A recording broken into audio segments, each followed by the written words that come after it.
Good morning all of you আজি আহি গ'লোঁ এখন কি হয় কি জেগাটো কি হয় ছটাই চিনাতলীলৈ আহি গ'লোঁ আৰু দেখিছে চাৰিওফালে বাগান বাগান বাগান আৰু ভাবিলোঁ ইয়াৰ পৰা এটা ব্লগ বনাওঁ এটা ভিডিঅ' বনাওঁ ধুনীয়াকৈ মানে কি হয় বাগানতনো কি হয় আচলতে কিনো গছ থাকে বা কি মানে কি হয় কলম কেতিয়া দিয়া হয় পাতটো কেতিয়া ওলায় সেইবিলাকৰ ওপৰতে এনেই সৰুকৈ ভিডিঅ' এটা বনাম বুলি ভাবিলোঁ তো আপোনালোকে চাই থাকক আৰু চেনেলটো পাৰিলে আপোনালোকে ছাবস্ক্ৰাইব কৰক আৰু এইবিলাক ইনফৰমেশ্যনো আমি জানিব লাগে লাহে লাহে চাহ গছৰ ওপৰত যিহেতু এই চিনাতলী এই গাঁওখন যোৰহাটত অৱস্থিত ডিষ্ট্ৰিক্টটো যোৰহাট হয় আৰু এইখন হৈছে এখন চৰকাৰী বাগান আৰু এইখন হৈছে এখন এইবিলাক পাৰ্চনেল বাগান দেখিছে ব্যক্তিগত খণ্ডৰ বাগান হয় আৰু বিভিন্ন ধৰণৰ ইয়াত গছ আছে কেনেকুৱা ধৰণৰ মূল্যৱান গছ আছে চাবচোন চাহ গছৰ মাজে মাজে যিহেতু বহুত ওখ ওখ গছ থাকে দেখিছে নহয় কিমান ধুনীয়া এটা পৰিৱেশ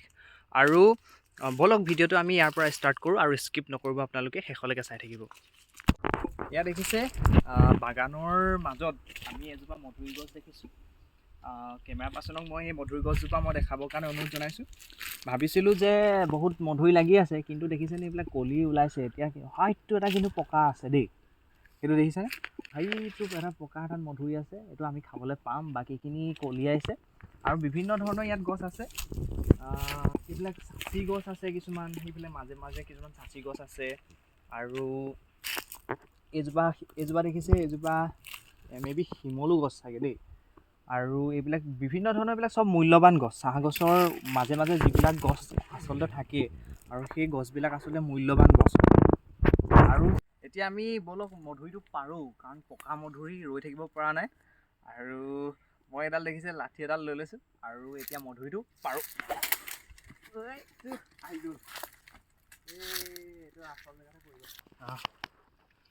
এইটো চাওক মধুৰি আমি পাই গ'লোঁ এতিয়া আমি খাম কথা সেইটো দেখিলে পকা মধুৰি এইটো চাওক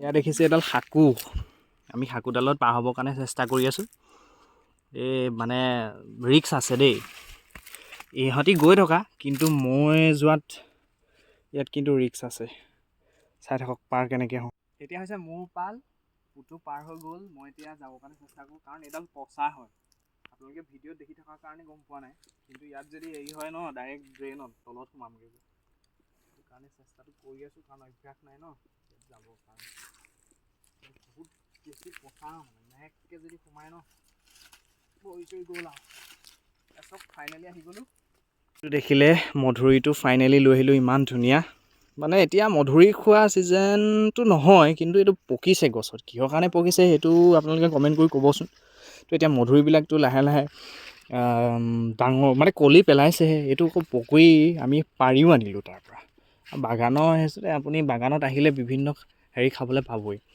এতিয়া মই ইয়াৰ ভণ্টি আগে আগে গৈ আছে মই তাইক সুধিবলৈ বিচাৰিম যে এতিয়া পাত ছিঙিছে নাই এতিয়া পাত নিছিঙে ন এতিয়া এইবিলাক দেখিছে নহয় এইবিলাক আচলতে এইবিলাক কলম কৰি পাতটো ওলোৱা নাই নিব এতিয়া পাত নোলায় এইটো ডিচেম্বৰ মানে মাজ ভাগতে এইটো চব কলম দিয়া হ'ব এইটো ডিচেম্বৰ মাজ ভাগত আকৌ এইটো কি কৰিব কাটি দিব কলম মানে কি হয় এইটো গোটেই বস্তুটো আকৌ হেৰি কৰি দিব সেইকাৰণে চাহ গছবিলাক জোপোহা আচলতে চাহ গছবিলাকতো বহুত ওখ হৈ যাব লাগে নহয় জানো এইবিলাক গছৰ সমান বহুত ওখ হৈ যাব লাগে জোপোহাৰ কাৰণ এটাই হয় যে আচলতে প্ৰত্যেক বছৰতে কি হয় ইয়াতে কাটি দিয়া হয় এইটোকে কাটিং কৰি দিয়া হয় আৰু সেইটোকে কাট কৰি দিয়া হয় সেইটোকে কলম বুলি কয় মানে এইটো কলম বুলি কয় এইটো আধাতে কাটি দিয়া হয় তো আমি এতিয়া এইজোপা কি গছ হয় এইজোপা চাচি হয়নে এইজোপা চাচি গছ দেখিছেনে বহুত মূল্যৱান গছ এজোপা পাতবিলাক এইবিলাক খাই দিছে এতিয়া চাচি যে আপোনালোকে এইটো জানেনে নাজানে নাজানো চাচি এটা কি ওলায় বুলি কয় এইটো এটা পোক হয় পোকে বেছি যেতিয়া ধৰে এজোপা গছত যেতিয়া বেছিকৈ ধৰে তেতিয়া চাচিজোপা দামটো বেছি হৈ যায় হয়নে তেতিয়া চাচিজোপা দামটো বেছি হৈ যায় আৰু যদি পোকে নধৰে গম পায় তাত মালটো নাই মানে আচলতে এইবিলাক স্প্ৰে এনেকুৱা ধৰণৰ আমি যে ইউজ কৰোঁ বডি স্প্ৰে তেনেকুৱা ধৰণৰ হেৰি কৰিবৰ কাৰণে মানে বনাবৰ কাৰণে আচলতে লোৱা হয় তো ইয়াৰ পিছতে দেখিছোঁ আমি এজোপা নিম গছ দেখিছোঁ এজোপা নিম গছ কাৰণ নিম গছ যেতিয়া থাকে পৰিৱেশটো খুব বেছি পৰিমাণে প্ৰদূষণ হোৱাৰ পৰা ৰক্ষা কৰি থাকে কাৰণ নিম গছৰ নিম গছৰ সেইটো এটা লক্ষণ হয় বা বৈশিষ্ট্য হয়। এইফালে চাচি গছ এইবিলাক এই ওখ গছজোপাৰ নামটো আপোনালোকে জনাবচোন কমেণ্ট কৰি, এইটো নাজানো। আৰু এই গছজোপাও মূল্যৱান গছ হয়। এইজোপা চাচি গছ হয়নে? এইজোপা চাচি গছ নহয় আচলতে, এইজোপা চটিয়না মেবি, এইজোপা চটিয়না গছ। যদি ভুল হৈছে আপোনালোকে কমেণ্ট কৰি কৈ দিলেই হৈ গ'ল। তো এতিয়া পাত কেতিয়া ছিঙিব? মাৰ্চত এতিয়া পাত ওলাব। এতিয়া এই বাগানখনেই হওক, দেখিছেনে কিমান এটা ডাঙৰ, এইফালে মেবি 5 বিঘামানৰ এখন বাগান হয়। আৰু এইফালেও বেছি আছে, এইফালেও এখন 5-6 বিঘাৰ ইয়াত চাহ গছ আছে।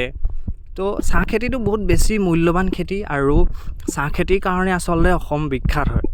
তো এনেকুৱা ধৰণৰ দেখিছেনে, ইয়াত অকল গছ। এই পৰিৱেশটো আচলতে সঁচাই ভাল লাগে।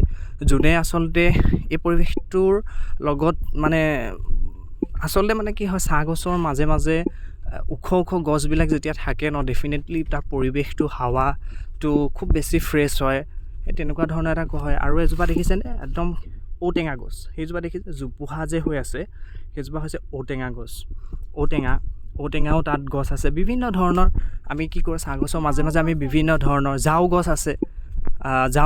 আমি ইয়াৰ পিছৰ আপোনালোকে স্কিপ নকৰিব, ভিডিঅ'টো সম্পূৰ্ণৰূপে চাওক। আৰু বিভিন্ন ধৰণৰ আমি ইয়াত গছবিলাক, আৰু কেনেকৈ ধৰণে আমাৰ ইয়াত প্ৰফিট, কিমান ধৰণৰ হেৰি হয়, কেতিয়া কটা হয়, চাহ হয় আচলতে, কলিটো কেতিয়া ছিঙা হয়, কাটিং কেতিয়া কৰা হয়, এইটো যে আপোনালোকে ভিডিঅ'টোত জানিব পাৰিব। আৰু আপোনালোকৰ ল'ৰা ছোৱালীকো ইয়াৰ ওপৰত শিক্ষা দিব পাৰিব। আচলতে যিসকলে আচলতে চাহ গছৰ বিষয়ে নাজানে, বা এনেকুৱা বাগানৰ পৰিৱেশটো যিসকলে উপলব্ধি কৰিব নোৱাৰে, তেওঁলোকৰ কাৰণে আচলতে ভিডিঅ'টো হয়। তো স্কিপ নকৰিব, তো শেষলৈকে চাই থাকক। এতিয়া আমি বাগানৰ মাজে মাজে দেখিছেনে, এইটো গলি, এইফালে আমি ঘৰলৈ যাম। আৰু আমি আপোনালোকক বস্তু এটা দেখাব বিচাৰিছোঁ। এয়া দেখিছেনে, এইজোপা হৈছে ঝাৰু গছ। এইটো থোকটো দেখিছেনে, এইবিলাক বাঁহ গছৰ টাইপত যে এয়া ঝাৰু ওলাইছে, দেখিছেনে? ইয়াৰ পৰাই ঝাৰু প্ৰস্তুত কৰিব পাৰি। আৰু সেইটো এটা জোপোহা।